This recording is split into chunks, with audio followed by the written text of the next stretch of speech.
إن الحمد لله نحمده ونستعينه ونؤمن به ونتوكل عليه ونعوذ بالله من شرور أنفسنا ومن سيئات أعمالنا من يهد الله وهو المهتد ومن يضلل فلن تجد له وليا مرشدا اللهم صل على محمد وعلى آل محمد كما صليت على إبراهيم وعلى آل إبراهيم اللهم بارك على محمد وعلى آل محمد كما باركت على إبراهيم وعلى آل إبراهيم إنك حميد مجيد أما بعد فإن خير الكلام كلام الله وخير الهدي هدي محمد صلى الله عليه وسلم وشر الأمور محدثاتها وكل محدثة بدعة وكل بدعة ضلالة أيها الإخوان والأخوات أوصيكم عباد الله وإياي أولا بتقوى الله أعوذ بالله من الشيطان الرجيم يا أيها الناس اتقوا ربكم الذي خلقكم من نفس واحدة وخلق منها زوجها وبث منهما رجالا كثيرا ونساء واتقوا الله الذي تساءلون به والأرحام إن الله كان عليكم رقيبا بسم الله الرحمن الرحيم فإذا قضيتم الصلاة واذكروا الله قياما وقعودا وعلى جنوبكم فإذا اطمأنتم فأقيموا الصلاة إن الصلاة كانت على المؤمنين كتابا موقوتا. വളരെ പ്രിയപ്പെട്ട ഒരു മഹാഭാഗ്യമായി ഇവിടെ ഒരുമിച്ച് ചേർന്ന സത്യവിശ്വാസി വിശ്വാസിനികളെ, നശ്വരമായ ഐഹിക ജീവിതത്തിൽ സൃഷ്ടാവും തമ്പുരാനും അഖില ലോകപരിപാലകനും ജഗനിയന്താവുമായ റബ്ബിന്റെ നിയമനിർദ്ദേശങ്ങൾ ജീവിതത്തിന്റെ എല്ലാ മേഖലകളിലും പാലിച്ച് നല്ല വിശ്വാസികളായി ജീവിതത്തെ ക്രമപ്പെടുത്തണമേ എന്ന് ആദ്യം എന്നെയും തുടർന്ന് നിങ്ങളെയും ഓർമ്മപ്പെടുത്തുന്നു, ഉത്ബോധിപ്പിക്കുന്നു, വസിയത്ത് ചെയ്യുന്നു. അള്ളാഹുവിന്റെ ഇഷ്ടദാസന്മാരായി ജീവിക്കുവാനും അവനെ തൃപ്തിപ്പെട്ടുകൊണ്ട് ദുനിയാവിന്റെ ജീവിതത്തെ ക്രമപ്പെടുത്തുവാനും ഭാഗ്യം ലഭിക്കുന്ന ആളുകളുടെ കൂട്ടത്തിൽ, വിശ്വാസികളുടെ കൂട്ടത്തിൽ കാരുണ്യവാനായ നാഥൻ നമ്മെല്ലാവരെയും ഉൾപ്പെടുത്തി അനുഗ്രഹിക്കുമാറാകട്ടെ. സഹോദരങ്ങളെ, വിശുദ്ധ ഖുർആൻ 4-ാം അധ്യായം സൂറ നിസാഇന്റെ 103-ാമത്തെ വചനമാണ് ആമുഖമായി ശ്രദ്ധയിൽ ഓതിവെച്ചത്. നമസ്കാരവുമായി ബന്ധപ്പെട്ടുകൊണ്ടുള്ള ചില കാര്യങ്ങളാണ് പ്രസ്തുത ആയത്തിലൂടെ കാരുണ്യവാനായ നാഥൻ നമുക്ക് ഈ ആയത്തിലൂടെ ബോധ്യപ്പെടുത്തി തരുന്നത്. ഇന്നത്തെ പത്രം വായിച്ച ആളുകളാണ് നമ്മളിൽ അധികം ആളുകൾ. ആ പത്രവായനയിൽ നമ്മളൊക്കെ തന്നെ വളരെ ലാഘവത്തോടു കൂടി മറിച്ച് പോയ ഒരു പേജ് ഇന്നലെ അല്ലെങ്കിൽ മിനിയാന്നൊക്കെ നമ്മളെ പോലെയുള്ള ഇന്ന് നമ്മളുടെ കൂട്ടത്തിൽ ഇല്ലാത്ത ചില ആളുകളുടെ ഫോട്ടോ, അവരേത് പ്രദേശത്തുകാരാണ്, അവരുടെ പ്രായം എത്രയാണ്, അതേപോലെ തന്നെ അവരുടെ പ്രൊഫൈൽ എന്താണ് എന്നൊക്കെ വളരെ കൃത്യമായി രേഖപ്പെടുത്തിയ ഒരു പേജ്, ഏകദേശം ഒരു ഫുൾ പേജ് വരുന്ന പത്രത്തിന്റെ ചരമ പേജ് ഇങ്ങനെ ലാഘവത്തോടെ മറിച്ചിട്ട് പോയ ആളുകളാണ് നമ്മളൊക്കെ. അവരൊക്കെ തന്നെ ഇന്നലെയോ മിനിയാന്നോ നമ്മുടെ കൂടെയുണ്ട്. ഇന്ന് നമ്മുടെയൊക്കെ വീടകങ്ങളിലേക്ക് എത്തിയിട്ടുള്ള വർത്തമാന പത്രങ്ങളിൽ അവരുടെ പേരുകൾ, അതേപോലെ തന്നെ അവരുടെ നാട്, അവരുടെ വയസ്സ്, അവരുടെ ഫോട്ടോ ഒക്കെ അച്ചടിച്ച് വന്നിട്ടുണ്ട്. അതിങ്ങനെ ശ്രദ്ധിക്കുമ്പോൾ നമുക്ക് കാണാൻ കഴിയുന്നത് അതിലുള്ള എല്ലാ ആളുകളും ഒരേ വയസ്സ് ലിമിറ്റ് സെറ്റ് ചെയ്ത ആളുകളല്ല. എന്ന് പറഞ്ഞാൽ 50 വയസ്സിന് ശേഷമുള്ള ആളുകൾ, അതല്ലെങ്കിൽ ഏതെങ്കിലും ഒരു പ്രത്യേക ഏജിന് ശേഷമുള്ള ആളുകളല്ല അതിലുള്ളത്. നമ്മളെക്കാൾ പ്രായം കുറഞ്ഞ ആളുകളുണ്ട് ആ കൂട്ടത്തിൽ. നമ്മുടെ അതേ പ്രായമുള്ള ആളുകളുണ്ട്. അതേപോലെ തന്നെ സാമ്പത്തികമായി നമ്മളെക്കാൾ ഉയർന്ന ആളുകളുണ്ട്. നമ്മളെക്കാൾ താഴ്ന്ന നിലയിൽ നിൽക്കുന്ന ആളുകളുണ്ട്. ഒരു വേള നാടിനെ ഭരിച്ച ഭരണകർത്താക്കൾ ഉണ്ടാവാം. അതേപോലെ തന്നെ അവർക്ക് കീഴിൽ ജീവിച്ച ഭരണീയരുണ്ടാവാം. അതോടൊപ്പം തന്നെ ഹൈ പ്രൊഫൈലുള്ള ആളുകളുണ്ട്, പ്രൊഫൈൽ കുറഞ്ഞ ആളുകളുണ്ട്. അവർക്കാർക്കും ഇന്നത്തെ ഈ ഒരു ദിവസത്തെ കാണാൻ ഭാഗ്യം ലഭിക്കാത്ത, അല്ലെങ്കിൽ അള്ളാഹുവിന്റെ തൗഫീക്ക് ലഭിക്കാത്ത ആളുകളാണ്. അവരുടെ വിശേഷമോ അതല്ലെങ്കിൽ അവരുടെ വർത്തമാനമോ നമുക്ക് അവരോട് ചോദിക്കുവാനോ പറയുവാനോ, അല്ലെങ്കിൽ നമ്മുടെ വിശേഷമോ നമ്മുടെ വർത്തമാനങ്ങളോ അവർക്ക് നമ്മളോട് ചോദിക്കുവാനോ പറയാനോ കഴിയാത്തൊരവസ്ഥയിലാണ് ഇന്ന് അവരുള്ളത്. അവരിൽ അധികം ആളുകളും ഇന്ന് മണ്ണിനടിയിലാണ്. നാമോ ആ മണ്ണിന് പുറത്തുമാണ്. ആ പത്രത്തിൽ കണ്ട ആളുകളല്ല, അതിലും എത്രയോ കൂടുതൽ ആളുകൾ ഇന്നലെയോ ഇന്നോ ഒക്കെയായി ദുനിയാവിൽ ഖബറിൽ അടക്കപ്പെട്ട, അല്ലെങ്കിൽ മണ്ണിനടിയിൽ അടക്കപ്പെട്ട ആളുകളുണ്ട്. അവരിൽ നിന്ന് ഇന്ന് ഈ പള്ളിയിൽ ഒരുമിച്ച് കൂടിയ നമ്മെ സംബന്ധിച്ചിടത്തോളം നമുക്ക് ഒരു ദിവസത്തേക്ക്, അല്ലെങ്കിൽ ഇത്രയും സമയം നമ്മുടെ ആയുസ്സിനെ നീട്ടിക്കിട്ടി എന്നതാണ് നമ്മൾ മനസ്സിലാക്കേണ്ടത്. നാളത്തെ പത്രത്തിലോ അല്ലെങ്കിൽ നമ്മുടെ പ്രാദേശികമായ ചാനലുകളിലോ ഒക്കെ വരാവുന്ന മുഖങ്ങളാണ് നമ്മുടെയൊക്കെ മുഖങ്ങൾ. എപ്പോഴും നമ്മുടെ ഈ കരിയർ, ദുനിയാവിന്റെ ജീവിതം അവസാനിക്കാം എന്നതാണ് ഓരോ മനുഷ്യനും അവന്റെ നെഞ്ചിൽ ഇങ്ങനെ കൈവെക്കുന്ന സമയത്ത് അവനെ ബോധ്യപ്പെടുത്തുന്ന ഒരു യന്ത്രം നമ്മുടെ നെഞ്ചിൻ അകത്ത് വർക്ക് ചെയ്യുന്നുണ്ട്. ആണ് കവി വളരെ മനോഹരമായിട്ട് ആ ഒരു കാര്യം അറബി കവി പാടിയത് ഇങ്ങനെയാണ്: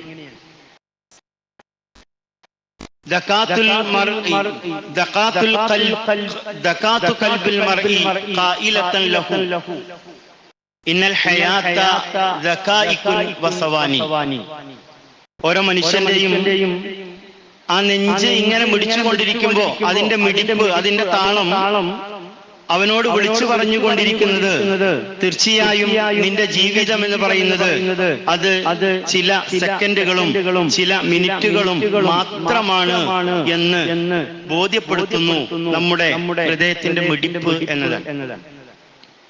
ഈ ബോധ്യമാണ് യഥാർത്ഥത്തിൽ നമ്മളൊക്കെ തന്നെ രാവിലെ എഴുന്നേറ്റപ്പോ നമ്മളെ കൊണ്ട് പറയിച്ച ഒരു പ്രാർത്ഥനയുണ്ട്: അൽഹംദുലില്ലാഹില്ലദീ അഹ്യാനാ ബഅദമാ അമാതനാ വഇലൈഹി നുശൂർ.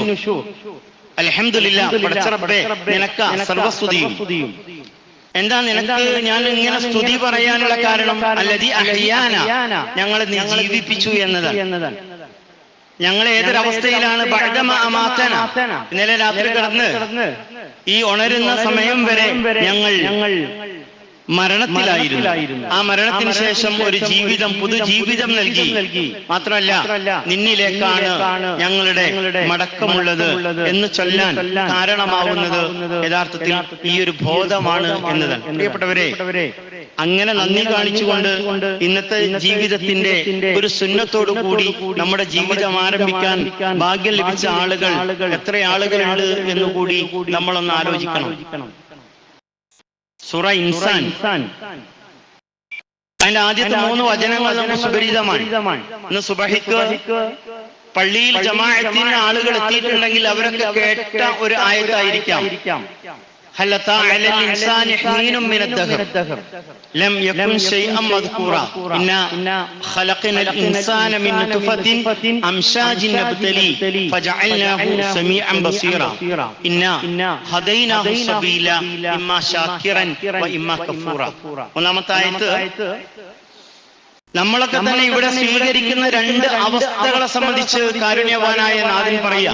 മനുഷ്യൻ എന്ന് പറയുന്ന അധ്യായത്തിൽ ഇന്നാ ഹദൈനാഹു സബീല, അവന് നാം മാർഗം കാണിച്ചു കൊടുത്തിട്ടുണ്ട്. എന്താണ് ആ മാർഗം? ഒന്നുകിൽ ഇമ്മാ ഷാക്കിറ, നന്ദിയുടെ മാർഗമാണ്, അല്ലെങ്കിലോ ഇമ്മാ കഫൂറ, നന്ദി കേടിന്റെ മാർഗമാണ്. നമ്മൾ ആലോചിക്കേണ്ടത് ആ നന്ദിയുടെ മാർഗം സ്വീകരിക്കുവാൻ അല്ലെങ്കിൽ നന്ദികേടിന്റെ മാർഗമാണോ നമ്മൾ സ്വീകരിച്ചത്? ആ നന്ദികേടിന്റെ മാർഗം സ്വീകരിക്കാതെ നന്ദിയുടെ മാർഗം സ്വീകരിക്കുവാൻ നമുക്ക് എത്ര ആളുകൾക്ക് സാധ്യമായിട്ടുണ്ട്? ഒന്ന് ഞാൻ പറഞ്ഞു, ഒരു സുന്നത്ത് കൊണ്ട് തുടങ്ങി ജീവിതം എന്നത്. അതാ പ്രാർത്ഥന കൊണ്ട് തുടങ്ങാന്നുള്ളതാണ്. എന്നാൽ സുന്നത്ത് ചിലപ്പോ നമ്മൾ അതിനെ വ്യാഖ്യാനിക്കാറുണ്ട്. നമ്മൾ പ്രവർത്തിച്ചാൽ കൂലിയുള്ളതും പ്രതിഫലമുള്ളതും അത് ചെയ്തില്ലെങ്കിൽ കുറ്റമില്ലാത്തതും എന്നാണ് സുന്നത്തുമായി ബന്ധപ്പെട്ടുകൊണ്ട് നമ്മൾ പറയാറുള്ളത്. എന്നാൽ അതിനുശേഷം നമ്മളിലേക്ക് കടന്നു വന്നിട്ടുള്ള ആദ്യത്തെ ഒരു ഫറളുണ്ട്. ഏതാണ് ആ ഫറള്? ആ ഫറള് എന്ന് പറഞ്ഞത് അത് സുബഹി നമസ്കാരമാണ്. അല്ലെ, ഇരിക്കുന്ന എന്റെ മുമ്പിൽ ഇരിക്കുന്ന പുരുഷന്മാരെ സംബന്ധിച്ചിടത്തോളം ആ ഫറള് നമസ്കാരം എന്ന് പറഞ്ഞത് നിർവഹിക്കേണ്ട ഇടം അത് ജമാഅത്തായി പള്ളിയിലാണ് എന്നതാണ്. അതിൽ ഒരു സംശയവുമില്ല. സ്ത്രീകളെ സംബന്ധിച്ചിടത്തോളം നമുക്ക് വേണമെങ്കിൽ അവർക്ക് വീട്ടിൽ നിന്ന് നമസ്കരിക്കാം, ജമാഅത്ത് നമസ്കരിക്കാം എന്നൊക്കെ പറയാം. എന്നാൽ എന്റെ മുമ്പിലിരിക്കുന്ന ഓരോരുത്തരുടെയും ബാധ്യത, ഒന്നാമത്തെ ഫറള് എന്ന് പറയുന്നത് ഇന്ന് നമ്മൾ നിർവഹിക്കേണ്ടിയിരുന്നത് സുബഹിക്ക് നമ്മുടെ തൊട്ടടുത്തുള്ള പള്ളിയിൽ പോയി ആ ജമാഅത്തിൽ പങ്കെടുക്കുക എന്നതാണ്. അത് നിർബന്ധമാണ്. എങ്ങനെ അല്ലെങ്കിൽ അതിന് അല്ലാഹുവിനോട് പറയാനുള്ള ഏതെങ്കിലും ഒരു ഉദുർ നമ്മുടെ കയ്യിലുണ്ടെങ്കിൽ ആ ജമാഅത്തിൽ നിന്ന് നമുക്ക് മാറി നിൽക്കാൻ കഴിയുമായിരുന്നു. അല്ലേ, ഈ കാരണം കൊണ്ട് പടച്ചോനെ എനിക്കിന്ന് ജമാഅത്തിന് പങ്കെടുക്കാൻ കഴിഞ്ഞില്ല. എനിക്ക് ചോദിക്കാനുള്ളത്, എന്നോടും എന്റെ പ്രിയപ്പെട്ടവരോട് ചോദിക്കാനുള്ളത്, ആ ഫർള് കൊണ്ട് ഇന്നത്തെ ജീവിതം തുടങ്ങാൻ നമുക്ക് സാധ്യമായോ എന്നതാണ്. സാധ്യമായെങ്കിൽ നമ്മൾ ഏത് വിഭാഗത്തിലാ? ഇമ്മാ ഷാക്കിറൻ, നന്ദി കാണിച്ച വിഭാഗത്തിലാണ്. അല്ലെങ്കിൽ നമ്മൾ ഏത് വിഭാഗത്തിലാ? ഇമ്മാ കഫൂറ, നന്ദികേട് കാണിച്ചവന്റെ മാർഗത്തിലാണ്. അല്ലേ? അതുകൊണ്ട് എന്റെ പ്രിയപ്പെട്ടവരോട്, എന്റെ ഉപ്പമാരോട്, സഹോദരങ്ങളോട്, സഹോദരികളോട് സൂചിപ്പിക്കാനുള്ളത് മാറ്റമുണ്ടായേ പറ്റൂ ജീവിതത്തിൽ എന്നതാണ്. മനസ്സിലൊരു തീരുമാനമെടുക്കണം, മാറണമെന്ന തീരുമാനം. ഇന്ന് സുബഹിക്ക് എനിക്ക് ജമാഅത്തിന് പങ്കെടുക്കാൻ കഴിഞ്ഞില്ലെങ്കിൽ നാളെ സുബഹിക്ക് ഞാൻ എന്റെ ജീവിതത്തിൽ ആ ഫർള് നിർവഹിച്ചുകൊണ്ട്, ജമാഅത്ത് നിർവഹിച്ചുകൊണ്ട് ഞാനത് തുടങ്ങൂ എന്നുള്ള തീരുമാനം എടുക്കണം. കാരണം അത് വേറെ ആരും തീരുമാനിപ്പിക്കേണ്ടതല്ല. അല്ലാഹു പറഞ്ഞൊരു കാര്യം എന്താ? ലാ യുഗയ്യിറുല്ലാഹു മാ ബിഖൗമിൻ ഹത്താ യുഗയ്യിറു മാ ബിഅൻഫുസിഹിം. അവർ സ്വയം മാറാൻ തയ്യാറാകാത്ത കാലത്തോളം അവരെ അല്ലാഹു മാറ്റൂല. അല്ലാഹു നമ്മളാരും മാറ്റൂല. നമ്മളാണ് മാറാൻ തയ്യാറാവേണ്ടത്. തയ്യാറായാൽ അതിനുള്ള സാഹചര്യവും അതേപോലെ തന്നെ ആ മാറ്റവും നമ്മളിൽ അല്ലാഹു ഉണ്ടാക്കും എന്നതാണ്. മരണം സുനിശ്ചിതമാണല്ലോ. ആരും മരിക്കാത്തവരൊന്നുമില്ല. ഞാൻ പറഞ്ഞല്ലോ, ഇന്നത്തെ പത്രത്തിൽ നമ്മളെക്കാൾ പ്രായം കുറഞ്ഞ ആളുകളുണ്ട്, ചെറിയ മക്കളുണ്ട്, അതേപോലെ തന്നെ പ്രായം കൂടിയ ആളുകളുണ്ട്. അതേപോലെ തന്നെ നമ്മുടെ നാട്ടിലൊന്നും അങ്ങനെ വലിയ പ്രായമായ ആളുകളില്ല. നമ്മുടെ കുടുംബത്തിലെ പല ആളുകളും നമ്മളെക്കാൾ മുതിർന്നവരും നമ്മളെക്കാൾ താഴെ പ്രായമുള്ള ആളുകളൊക്കെ അള്ളാഹുവിന്റെ അലംഘനീയമായ ആ വിധിക്ക് കീഴൊതുങ്ങിക്കൊണ്ട് ദുനിയാവിന്റെ ജീവിതം അവസാനിച്ചു പോയിട്ടുണ്ട്. ദുനിയാവിന്റെ ജീവിതം അവസാനിച്ചു പോകുക എന്നുള്ളത് വലിയ പ്രശ്നമൊന്നുമില്ല. കാരണം അതെങ്ങനെയായിരുന്നെങ്കിൽ ആ ദുനിയാവിന്റെ ജീവിതത്തിന് ശേഷം അവർക്ക് അവരുടെ ജീവിതത്തെ കുറിച്ചുള്ള ഒരു വിചാരണയോ മറ്റോ ഒന്നുമില്ലായിരുന്നുവെങ്കിൽ, അതാണ് ഒരു കവി പറഞ്ഞത്, നമ്മളെങ്ങാനും ദുനിയാവിന്റെ ജീവിതത്തിൽ മരണാനന്തരം നമ്മളെങ്ങാനും ഉപേക്ഷിക്കപ്പെടുമായിരുന്നെങ്കിൽ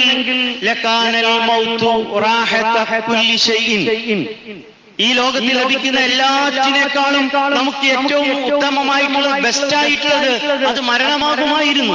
എന്നാൽ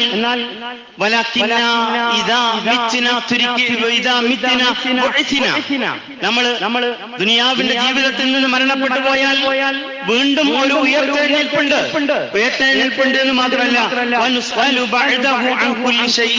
അവന്റെ ജീവിതത്തിൽ സംഭവിച്ച ഓരോന്നിനെ സംബന്ധിച്ചും വളരെ കൃത്യമായ വിചാരണ അവന്റെ അടുക്കൽ, ആ കാരുണ്യവാനായ നാഥന്റെ അടുക്കൽ ഉണ്ട് എന്നതാണ്.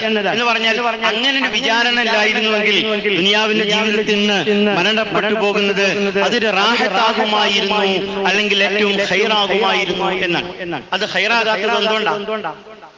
മരണം ഹൈറാവാത്തത് അതിനുശേഷം നമ്മുടെ ജീവിതത്തെ കുറിച്ചുള്ള കൃത്യമായ വിചാരണയുണ്ട് എന്നതാണ്.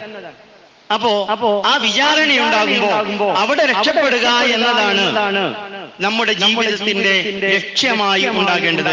അതിന് ഏറ്റവും അനിവാര്യമായ ഒന്ന് ഇന്ന് നമ്മുടെ ജീവിതത്തിന്റെ ഒന്നാമത്തെ ഫർള് നിർവഹിക്കേണ്ട രൂപത്തിൽ നിർവഹിച്ചുകൊണ്ട് നമ്മുടെ ജീവിതം ആരംഭിക്കുക എന്നതാണ്.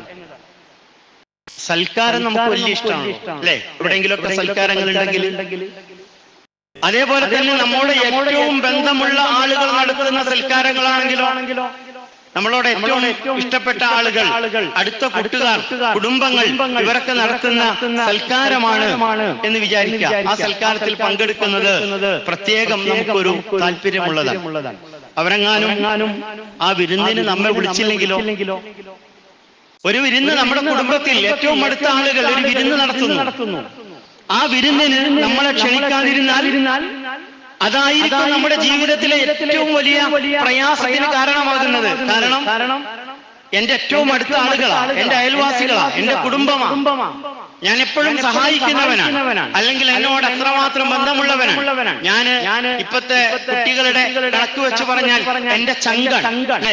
പക്ഷേ അവന്റെ വീട്ടിൽ നടന്ന ഒരു സൽക്കാരത്തിന് എന്നെ വിളിച്ചില്ല എന്നത് നമ്മുടെ ജീവിതത്തിലെ ഏറ്റവും വലിയ പ്രയാസകരമായി തീരും. എന്നാൽ ഒരു സൽക്കാരുണ്ട് കേട്ടോ, ഒരു സൽക്കാരുണ്ട്. ആ സൽക്കാരത്തിലെ മുഖ്യ അതിഥികൾ ആരാന്നറിയോ? ആ സൽക്കാരത്തിന്റെ മുഖ്യ അതിഥികൾ അത് അമ്പിയാക്കളാണ്. ആദ്യ പിതാവായ ആദം നബി അലൈഹി സ്വലാത്തു വസ്സലാം മുതൽ നൂഹ്, ഇദ്രീസ്, ഇങ്ങനെ തുടങ്ങി പേര് പറയപ്പെട്ടതും പറയപ്പെടാത്തതുമായ ആ അമ്പിയാക്കൾ, പ്രവാചകന്മാർ, മുഹമ്മദ് മുസ്തഫ സല്ലല്ലാഹു അലൈഹി വസല്ലം വരെയുള്ള പ്രവാചകന്മാർ അണിനിരക്കുന്ന ഒരു സൽക്കാരം. അതേപോലെ തന്നെ പ്രവാചകന്റെ കാലഘട്ടത്തിൽ ജീവിച്ച സഹാബികള് ആ കൂട്ടത്തിലുണ്ട്. അബൂബക്കർ സിദ്ദീഖ് റളിയല്ലാഹു അൻഹുവിനെ പോലെ, ഉമർ ഇബ്നു ഖത്താബ് റളിയല്ലാഹു അൻഹുവിനെ പോലെ, അതേപോലെ തന്നെ ഉസ്മാൻ ഉമർ റളിയല്ലാഹു അൻഹുമ പോലെയുള്ള, അലി റളിയല്ലാഹു അൻഹും പോലെയുള്ള ആളുകൾ ആ സൽക്കാരത്തിലുണ്ട്.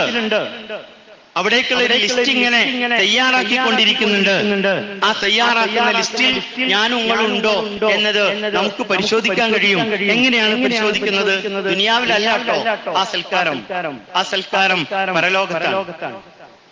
ആ ലിസ്റ്റിൽ നമുക്ക് ഇടം പിടിക്കാം.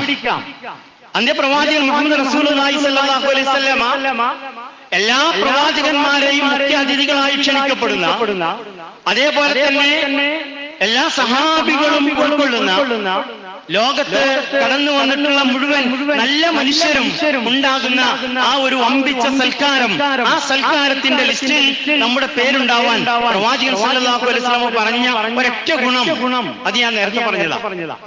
عن أبي هريرة رضي الله عنه قال من غدا إلى المسجد أو راح ആരെങ്കിലും പള്ളിയിലേക്ക് വരികയും ആ പള്ളിയിൽ നമസ്കരിക്കുകയും അതിനുശേഷം ആ പള്ളിയിൽ നിന്ന് തിരിച്ചു പോവുകയും ചെയ്യുന്നുവെങ്കിൽ ജമാഅത്ത് നമസ്കാരങ്ങളിൽ പങ്കെടുക്കാൻ ശ്രദ്ധിച്ചുകൊണ്ട് പങ്കെടുക്കുന്ന ആളുകൾക്ക് അഅദ്ദല്ലാഹു ലഹു ഫിൽ ജന്ന, അവന് സ്വർഗത്തിൽ അല്ലാഹു തയ്യാറാക്കുന്നുണ്ട്.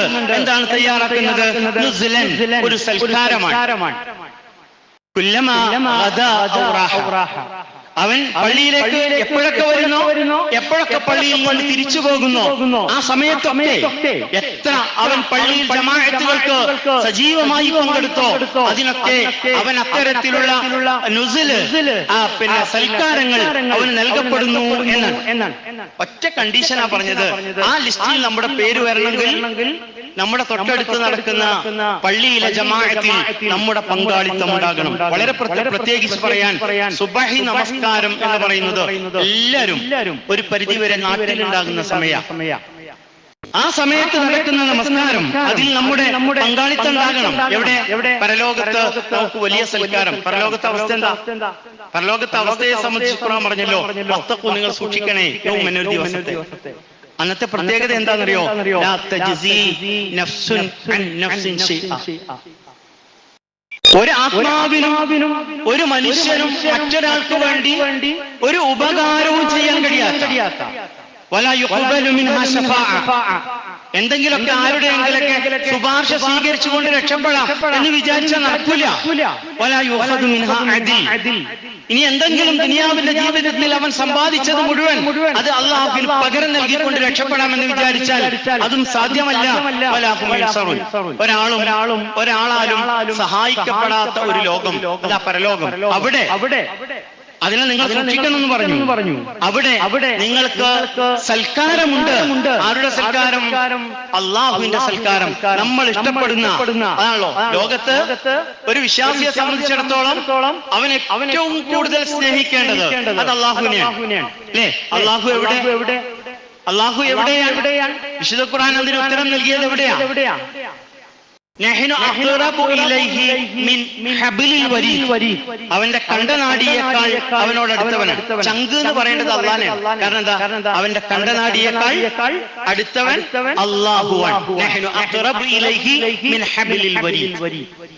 അങ്ങനെയുള്ള നമ്മുടെ ചങ്കോട് അല്ലെങ്കിൽ ചങ്കായി നിൽക്കുന്ന ആ റബ്ബിനോട് അവന്റെ സൽക്കാരത്തിൽ പങ്കെടുക്കാൻ അതിന്റെ ക്വാളിറ്റി അല്ലെങ്കിൽ അതിന്റെ ക്വാളിഫിക്കേഷൻ എന്ന് പറയുന്നത് നമ്മൾ നിർവഹിക്കുന്ന ജമാഅത്ത് നമസ്കാരമാണ് എന്നാണ് പ്രവാചകൻ സല്ലല്ലാഹു അലൈഹി വസല്ലമ പഠിപ്പിച്ചത്.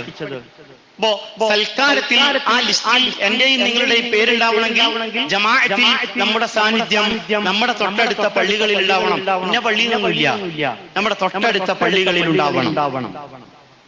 ഒരാൾക്ക് ആദരവ് കിട്ടുക എന്ന് പറഞ്ഞാല് അത് ഇഷ്ടപ്പെടാത്ത ആരെങ്കിലും അല്ലേ?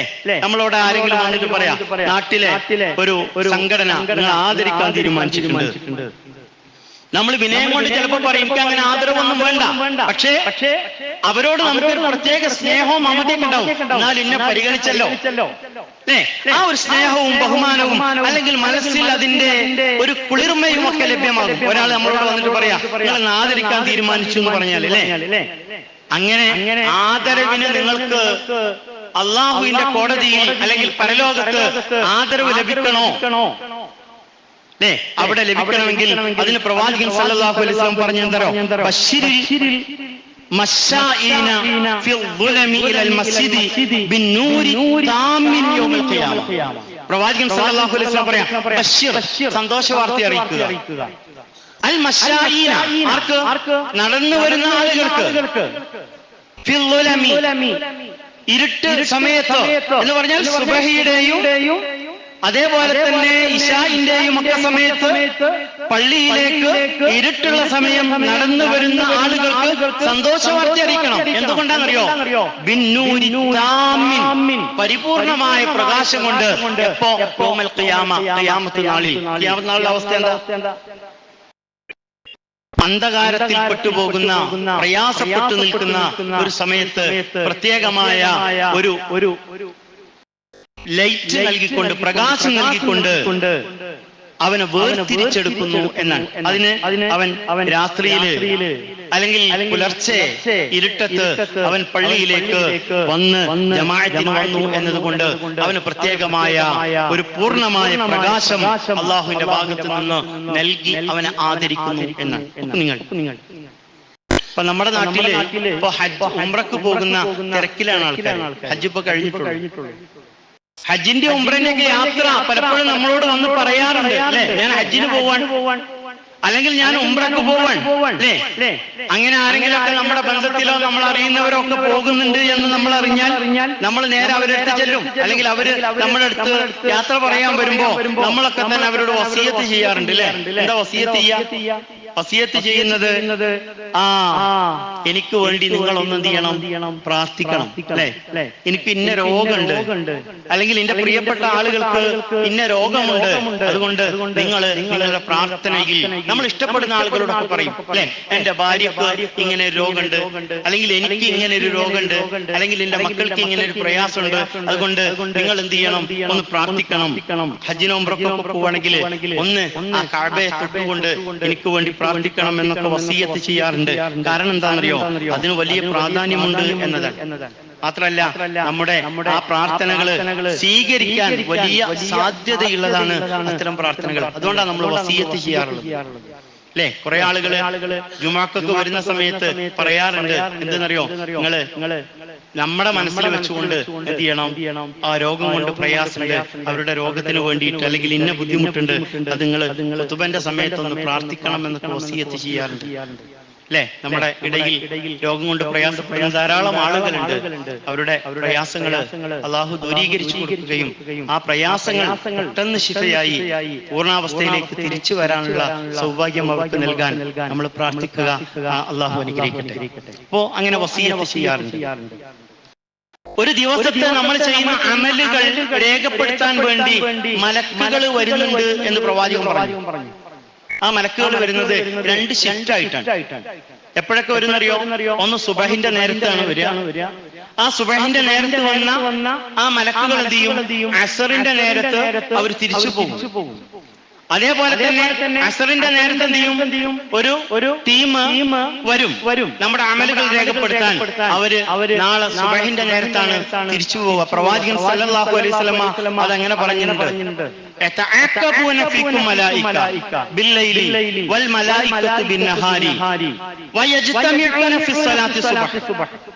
എന്നിട്ട് പ്രവാചകൻ ഇതങ്ങനെ പറഞ്ഞതിന് ശേഷം പ്രവാചകൻ സല്ലല്ലാഹു അലൈഹി വസല്ലം പറഞ്ഞു, ഈ 2 ടീമും കണ്ടുമുട്ടുന്ന ഒരു സമയമായി പറഞ്ഞത് യജ്തമിഊന ഫിസ്സലാത്തി സുബ്ഹ്. സുബ്ഹ് നമസ്കാരത്തിന്റെ സമയത്ത് ഈ 2 ടീമും, ഇന്നലെ അസറിന് വന്ന ടീം കേറിപ്പോവാൻ റെഡി ആയിട്ട് വരികയാണ്. അടുത്ത ടീം എന്ത് ചെയ്യാണ്? സുബഹിക്ക് അസർ വരെ നിൽക്കാൻ വേണ്ടി അവർ വരികയാണ്. ആ വരുന്ന സമയത്ത് സുബ്ഹി വസ്സലാത്തുൽ അസർ, അതേപോലെ തന്നെ അസറിനും ഇതുപോലെ അവര് സന്ധിക്കുന്നുണ്ട്. ആ സന്ധിക്കുമ്പോ അവരിങ്ങനെ സന്ധിച്ച്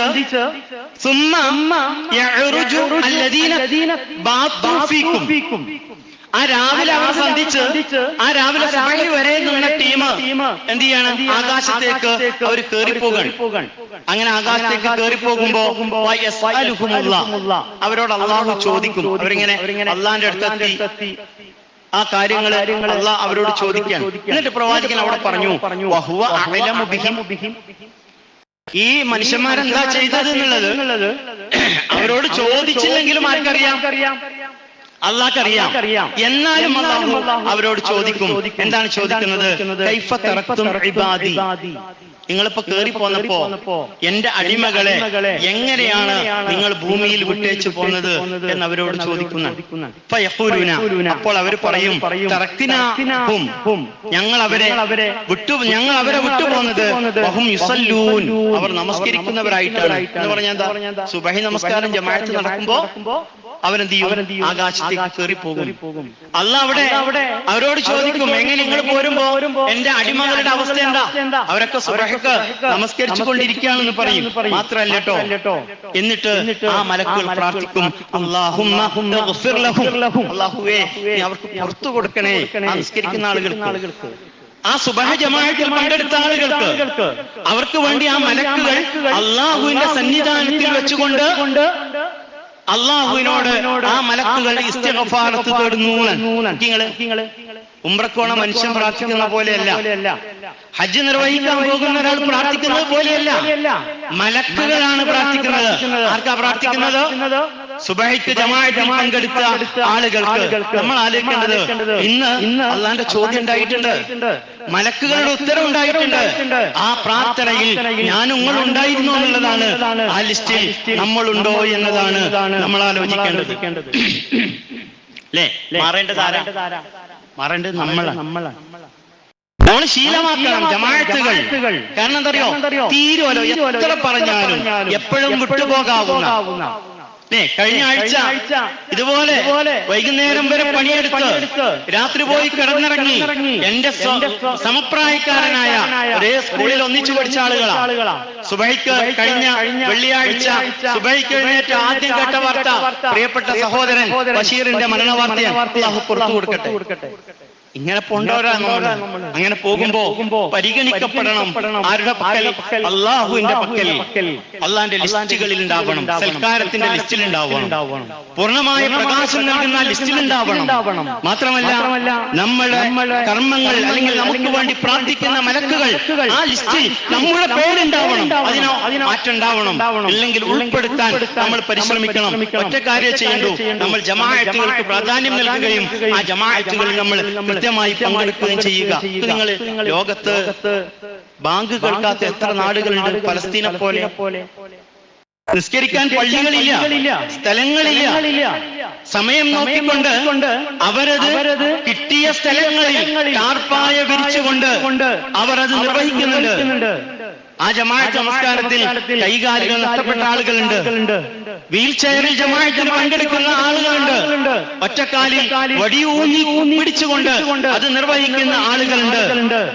നമ്മളോ എന്ത് ന്യായ എനിക്ക് നിങ്ങൾക്കൊക്കെ ആ ജമാഅത്ത് നഷ്ടപ്പെടുത്തിയാൽ അടച്ച റബ്ബിനോട് പറയാനുള്ളത്? ഭയപ്പാടില്ലാത്ത നാട്ടിലാണ് നമ്മൾ ജീവിക്കുന്നത്. മനോഹരങ്ങളായിട്ടുള്ള സൗകര്യങ്ങളുള്ള പള്ളികളുണ്ട് നമുക്ക്. എസിയും ഫാനും ഒക്കെ നമ്മുടെ പള്ളികളിലുണ്ട്. അല്ലേ? നടന്നു പോകേണ്ട ആവശ്യമില്ല. നമ്മുടെയൊക്കെ വീടുകളിൽ വാഹനങ്ങളുണ്ട്, എല്ലാ സൗകര്യങ്ങളും ഉണ്ട്. നമ്മൾ ആലോചിക്കാം പ്രിയപ്പെട്ടവരെ, ഇങ്ങനെ പോയാൽ മതിയോ? ജമാഅത്തുകളിൽ നമ്മൾ പങ്കെടുക്കേണ്ടതില്ലേ?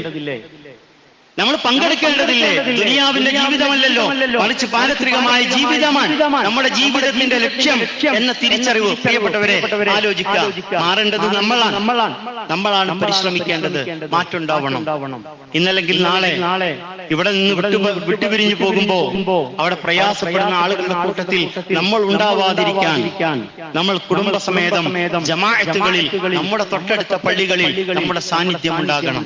അല്ലാഹു അനുഗ്രഹിക്കുമാറാകട്ടെ.